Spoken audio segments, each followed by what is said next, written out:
علیکم۔ ایک مسلمان کی پہچان ہے کہ وہ دوسروں کے لیے راحت اور آسانی کا ذریعہ بنتا ہے۔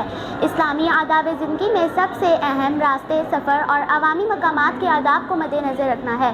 رسول اللہ صلی اللہ علیہ وآلہ وسلم کا ارشاد مبارک ہے، مسلمان کی شان ہے کہ وہ راستے سے تکلیف دہ چیز کو ہٹا دیتا ہے۔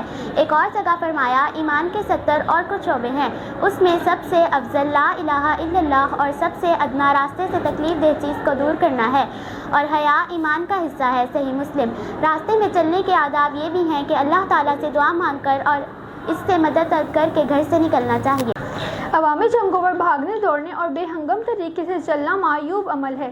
آپ صلی اللہ علیہ وآلہ وسلم نے راستوں کو بند کرنے اور ان میں رکاوٹ پیدا کرنے کو پسند نہیں فرمایا۔ جب راستے میں چلیں تو نگاہیں نیچے رکھتے ہوئے چلیں، بلا ضرورت ادھر ادھر نہیں دیکھنا چاہیے۔ اگر راستے میں کوئی تکلیف دہ چیز ہو تو اسے ہٹا دینا چاہیے۔ آپ صلی اللہ علیہ وآلہ وسلم جب بلندی پر چڑھتے تو اللہ اکبر کہتے، اور جب نیچے کی طرف اترتے تو سبحان اللہ کہتے۔ آپ صلی اللہ علیہ وآلہ وسلم ہر ملنے والے کو سلام کرتے، اور جو کوئی بھی آپ صلی اللہ علیہ وآلہ وسلم کو سلام کرتا، آپ صلی اللہ علیہ وآلہ وسلم اس کے سلام کا جواب دیتے۔ دین اسلام ہمیں تعلیم دیتا ہے کہ ہم زندگی کے ہر معاملے میں اللہ تعالیٰ کے بنائے ہوئے احکامات پر عمل کریں اور دوسروں کے لیے راحت و آسانی کا باعث بنیں۔ شکریہ۔